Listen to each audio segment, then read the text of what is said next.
মৌরিন, শুভ সকাল আপনাকে। এই সপ্তাহের বাজার পরিস্থিতি জানবো আপনার কাছ থেকে। টানা বৃষ্টির কোনো প্রভাব বাজারে পড়েছে কিনা জানাবেন। আপনি জানেন ভোর থেকেই টানা বৃষ্টিপাত হচ্ছে, মুষলধারে বৃষ্টি পড়ছে, সেই কারণে বাজারে আসার পর থেকে একটা থমথমে পরিবেশ এবং এখনো বাজার কিন্তু জমে ওঠেনি। যদিও সাপ্তাহিক ছুটির দিনটাকে ক্রেতারা বেছে নেন বাজার করার জন্য, কিন্তু যেহেতু সকাল থেকেই অনেক বৃষ্টি, মানে মানুষের বাইরে বের হওয়ার আসলে নেই, তো সেই জায়গা থেকে বাজারে কিন্তু একদমই ক্রেতা শূন্য দেখতে পাচ্ছি। আপনাকে যদি একটু বাজার দর দেখাই, সেই জায়গা থেকে আসলে চড়া দামে বিক্রি হচ্ছে সবজি এবং কাঁচামরিচের উত্তাপ কিন্তু এখনও রয়েছে। গত 2-3 সপ্তাহ ধরেই কাঁচামরিচের দাম অনেকটাই বেশি, 180 থেকে 200 টাকায় বিক্রি হচ্ছে কাঁচামরিচ। মাসখানেক আগেও কিন্তু কাঁচামরিচের দাম ছিল 80 থেকে 100 টাকা। এবং এছাড়া করলা, কাঁকরোল, বরবটি সহ বেশিরভাগ সবজির কেজি এখন 80 টাকার আশেপাশে। এবং আমদানি করা টমেটোর কথা যদি আপনাকে বলতে চাই, 140 থেকে 150 টাকা কেজিতে বিক্রি হচ্ছে। বেগুনের দাম 20 থেকে 30 টাকা কেজিতে বেড়েছে, 100 থেকে 120 টাকায় কিন্তু বিক্রি হচ্ছে, যেটি গত সপ্তাহে ছিল 80 টাকা কেজি। এবং সপ্তাহ খানেকের মধ্যে কিন্তু ডিমের দাম অনেকটাই বেড়ে গেছে।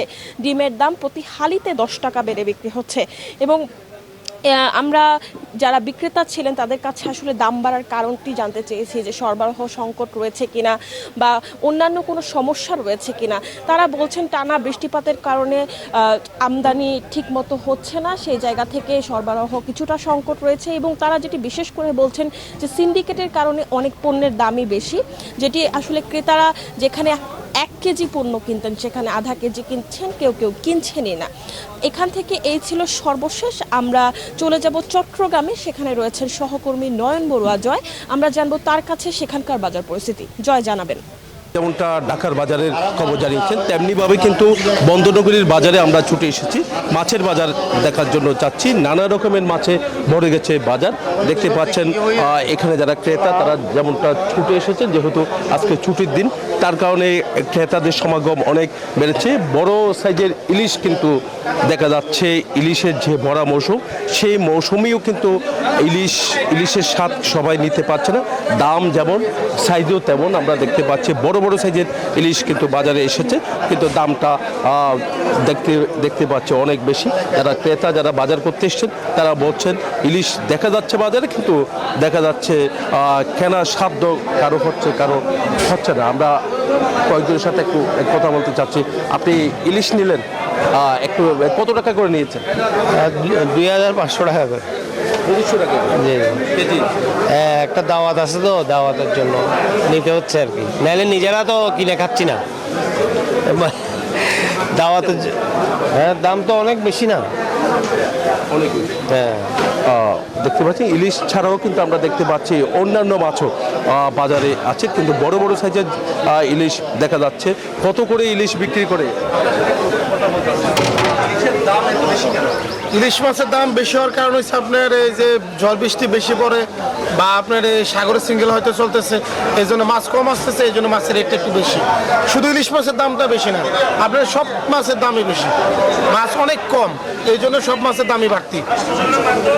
ইলিশ মাছ আপনার 2500 টাকা, আর হলো 3000 টাকা কেজি। ওজন হয়েছে আপনার যেটা 3000 টাকা, এটা 1.5 কেজি সাইজের, আর যেটা 2500 টাকা, এটা আপনার 1 কেজি সাইজের। ইলিশ ছাড়াও আমরা দেখতে পাচ্ছি বিভিন্ন রকমের সামুদ্রিক মাছ আছে, একের সাথে কাতল মাছ আছে। তো এখানে সামুদ্রিক মাছের দাম কিছুটা বেশি, আবার পুকুরের মাছের দাম, মিঠা পানির মাছের দাম কিছুটা কম আছে। তবে যেভাবে কমার কথা রয়েছে সেভাবে কিন্তু কম নেই। দেখতে পাচ্ছেন নানা রকমের সামুদ্রিক মাছ। চট্টগ্রামের মানুষ কিন্তু যেহেতু সমুদ্র কাছে, তার কারণে সামুদ্রিক মাছের দিকে সবার এখানে নজর থেকে যায়। তো এখানে আমরা দেখতে পাচ্ছি কাতল থেকে শুরু করে, রুই থেকে শুরু করে, চিংড়ি থেকে শুরু করে, একই সাথে লইট্টা মাছ। আমাদের চট্টগ্রামের মানুষের যে লইট্টা মাছ দেখা যাচ্ছে, সেই লইট্টা মাছের দামও কিন্তু অনেক বেশি তারা আমাদেরকে জানিয়েছে। তো এই ছিল আমার এখানকার সর্বশেষ। ফিরে যাচ্ছি স্টুডিওতে লাইভের কাছে। বান্ডেল থাকলে প্রতি সেনমানিতে টাকা বাঁচবে। বিকাশ সেনমানি বান্ডেল কিনে জিতুন প্রতি লেনদেনে।